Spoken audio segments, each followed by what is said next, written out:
Welcome to the Korea Pro podcast. I'm your host, Jeongmin Kim, the editorial director of Korea Pro. And I'm John Lee, the editor of Korea Pro.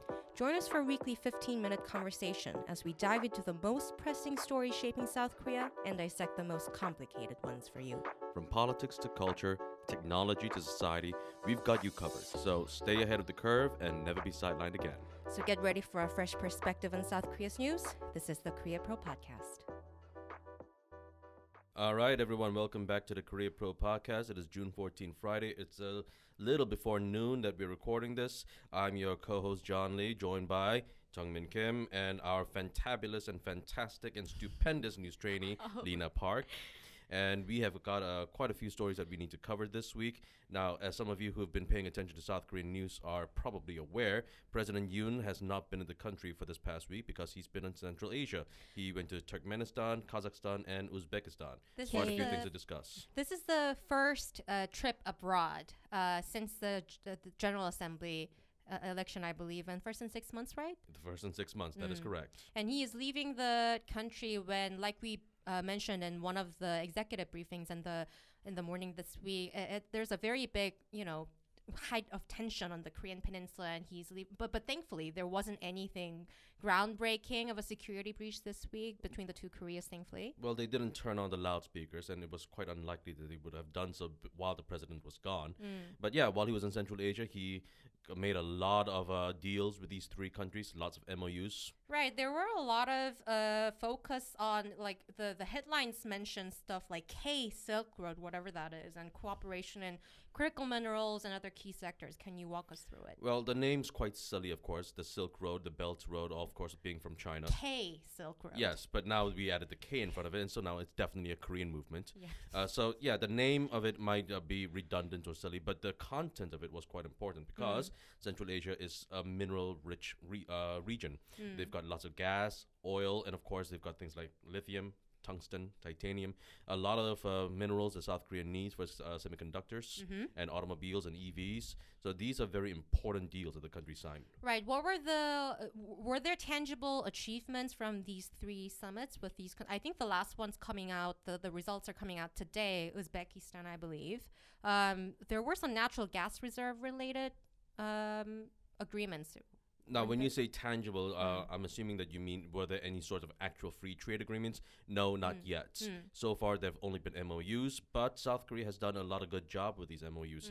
We'll note that South Korea signed a lot of MOUs with the Middle East, but eventually they became much more tangible, especially with the UAE when they decided to invest $30 billion in South Korea. And this is going to be one of those things. It's going to start off with one of these small MOU steps, but eventually there will be a lot more movements toward this. And so, yeah, there's going to be quite a lot of gas agreements that we need to keep an eye out for. What's the broader context of South Korea diversifying supply chains regarding this critical mineral thing? Well, it always comes down to one thing: China. We rely on China for like 96% of our mineral imports, and whether it's lithium or graphite, because not only do we need to reduce reliance on China just for that own sake, it also comes down to U.S. pressure. Right. South Korea needs to diversify away from China because of all these trade tensions between the U.S. and China. And so South Korea's been making agreements with Latin America, with the Middle East, and now Central Asia. South Korea, now, none of these countries or regions or blocks would ever be able to match China's sheer size. But by diversifying, by at least reducing to a certain percent. Now, South Korea said that we want to reduce reliance by 30%. And this might be helpful in that regard. And just very quickly, the domestic politics context of this is not only that this is the first trip abroad by Yoon in 6 months, but also the First Lady. You were monitoring South Korean media headlines as well. Did you see any First Lady related headlines? I actually saw a lot of stuff related to that. Yeah, I mean, one thing I found really interesting was the bag that she was holding. Was it more than 200 million won? It was actually the bag that she was holding was very interesting because it was actually an eco bag, which said something about the plastic glove or something, and it was promoting plastic glove. Yeah, as in the city pop, Japan, 1980s. Or does it mean that we love plastic? I think it meant not love plastic, wasn't it? Was it not Love Plastic? I think so. Yeah, it was. Anyways. Oh, so there was fake news that we Yeah. just talked about. Oh, for a few sorry. minutes. Okay. Okay, let's move Wonderful. on. Move on. Speaking of which, the next topic is carbon reduction challenges. Actually, you wrote a briefing about that yesterday. Was I it? wrote the analysis about that. So yeah, every 2 years, the South Korean governments write a report about carbon emission reductions. What was And the goal? the goal 2 years ago was to transition South Korea's economy to renewables by 21.5%. But the report that came out just this past month on May 31st exactly, they said they were going to change to carbon they're going to transition to renewable energy by 21.6%. When South Korea says renewable energy, what are the types? Well, the renewable energy goes back to the traditional types, solar, wind, and that kind of thing. And 21.6% this year, whereas 2 years ago it was 21.5%. So it's a 0.1% increase. Now, this is a very low number when it comes to OECD numbers. For example, Japan wants to increase their renewables to 38%. The UK by a significantly larger number. Now, to be fair, all of these countries that have made these pledges, they are failing. But even though they are failing, they're failing to reach their very high targets. Right, South Korea has a very low target to even failing begin with. in a low target. Right. That's not a great look. No, and this is going to have a lot of trade ramifications. Right. Which was the angle of the analysis, I believe. Exactly. Like the French government last year, they said that they were going to provide subsidies for their electric vehicles, but only if they could meet certain standards, such as carbon emissions and how much carbon that they are actually spending in their supply chains. And so South Korean automobiles were not eligible for any of those subsidies. And this is going to be a problem for a lot of Korean companies going forward.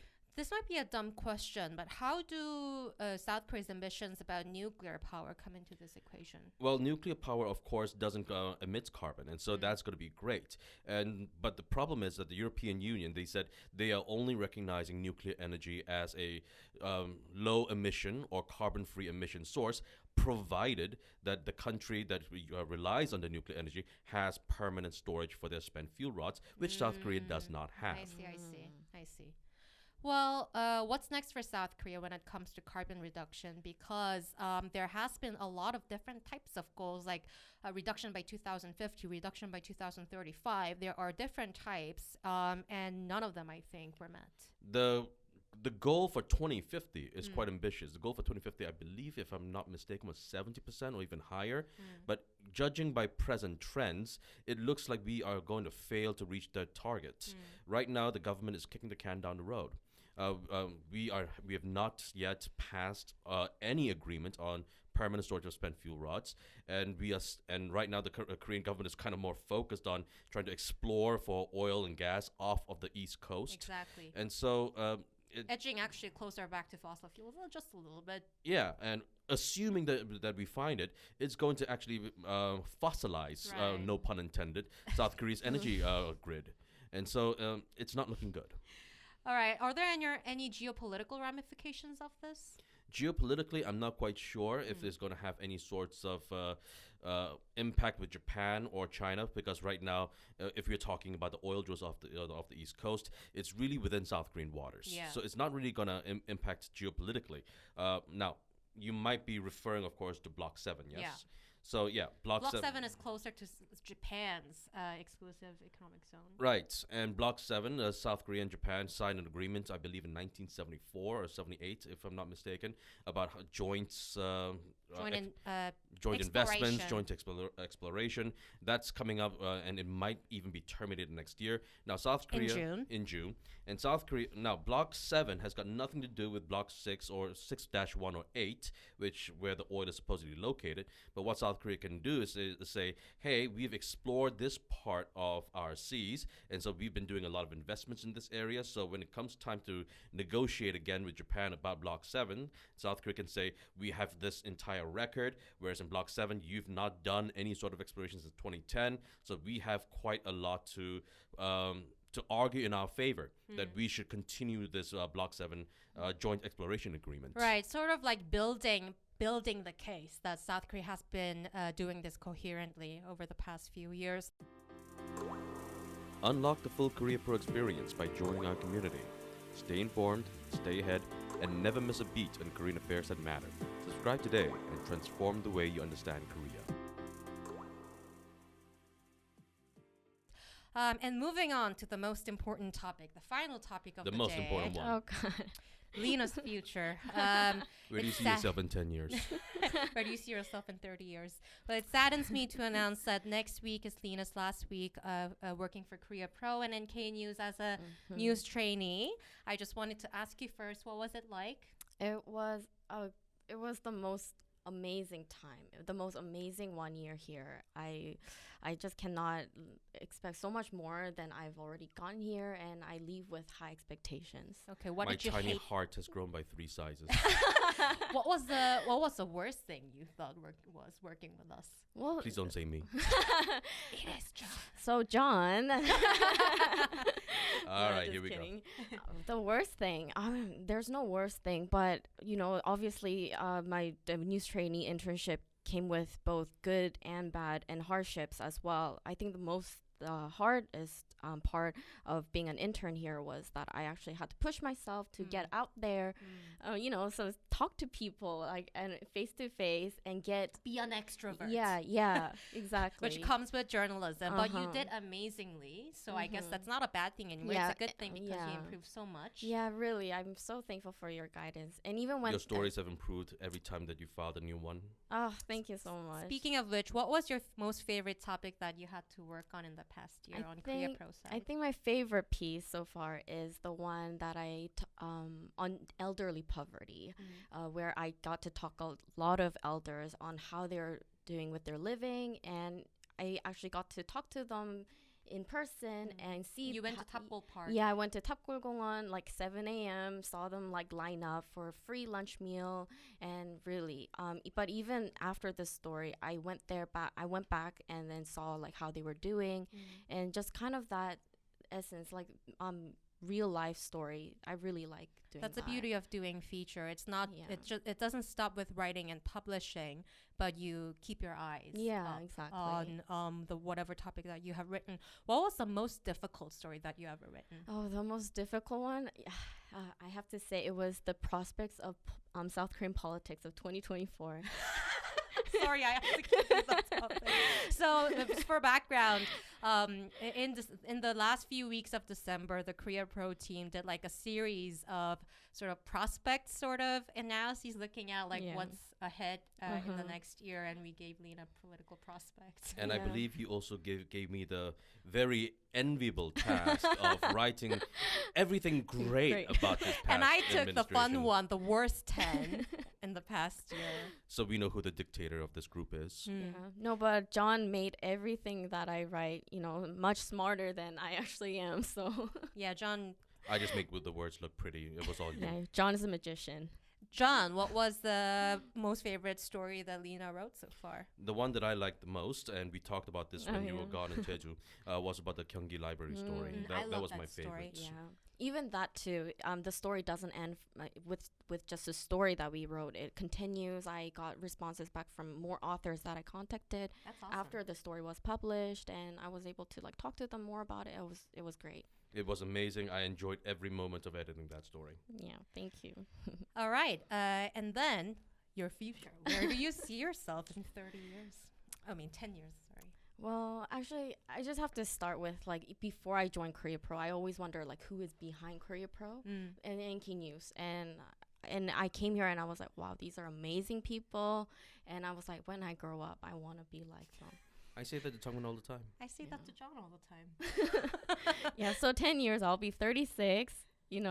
I hope Still to be, young. I don't want to think about that number. I anymore. really, I don't like this game. I really hope to be where you guys are at. John, where do you see yourself in 30 years? I'll be lucky if I'm still breathing. Okay, cool. Lina, so you want to stay in journalism, I believe? Yes, I do actually. So do you want to continue writing feature stories and analysis, or do you want to do more social news stories? I definitely want to do a little bit like of both. I am still exploring different stories and topics. I just want to talk to people and like kind of like let their stories be heard. That's what I want to do. Any news outlets in South Korea, if you're listening, Lina is going to be available very soon in the job market, and I'll be more than happy to write any and all recommendations for her. Ditto. Thank you. Any last remarks? I love you guys. Thank you. Aw. Okay, let's move on to week ahead.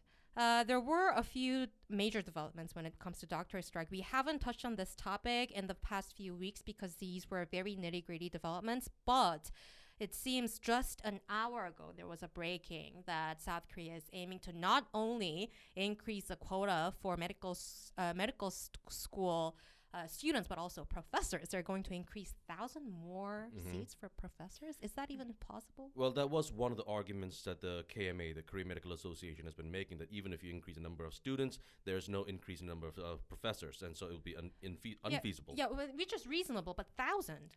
Yeah, I'm not quite sure where they're going to get that number from. We have a shrinking population, as everyone knows. Now, will we be importing these professors from other countries? Will we be putting them on a fast track? And if we do, is that even possible or even desirable? I'm not quite sure, but this is the government's number, and we have to keep in mind that whatever the government's numbers are, it usually doesn't always end up that case when it comes into practice, but that is the announcement. Then what's the latest with the doctor strike? I saw that major big 5 hospitals are going to do like a sort of, are they all closing down? Well, they are going to have a 1-day general strike on Tuesday, June 18th. But all different days, I thought. I'm not quite sure if they're all going to have on different days when it comes to actual practice, but what the KMA said was they're going to have it a 1-day strike on June 18th. Okay, let's keep an eye on that. And of course, because it's a 1-day strike, it seems like they're trying to mitigate any sort of real catastrophic effects on patients. They're looking at the same poll numbers as we are, and they know that they have lost a lot of sympathy with the patient groups especially. But yeah, we have to wait and see if they're actually going to pull through with that. Okay. And lastly, this was an exclusive, I think, in South Korean media. During the Shangri-La Defense Dialogue, the South Korea, Japan, and U.S. agreed to do this new training called Freedom Edge, which we discussed last week. And it seems like it's sometime in the end of June. We don't know the exact date, but when we know, we will put it into the Week Ahead newsletter. And the Week Ahead newsletter goes into your email inboxes every Monday by 2 o'clock in the afternoon. So if you want to know more, please subscribe for more. And that's a wrap. Thanks for tuning in.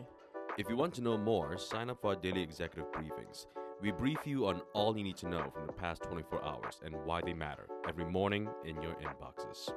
Don't forget to subscribe to our podcast for your weekly dose of insight. And until next time, I'm Jeongmin Kim. And I'm John Lei. Stay connected, stay informed, and we'll see you next time on the Korea Pro Podcast.